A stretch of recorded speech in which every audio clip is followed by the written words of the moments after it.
কেউ কি এখন এই অবেলায় আমার প্রতি বাড়িয়ে দেবে হাত? আমার স্মৃতির ঝোপে ঝাড়ে হরিণ কাঁধে অন্ধকারে এখন আমার বুকের ভেতর শুকনো পাতা, বিষের মতো রাত।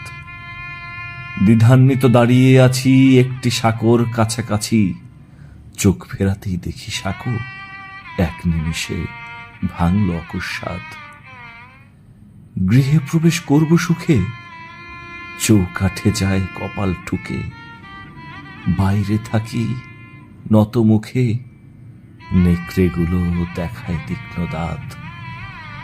অপরাহ্নে ভালোবাসা চক্ষে নিয়ে গহন ভাষা, গান শোনালো সর্বনাশা। এই কি তবে মহৎ অপঘাত? কেউ কি এখন এই অবেলায় আমার প্রতি বাড়িয়ে দেবে হাত?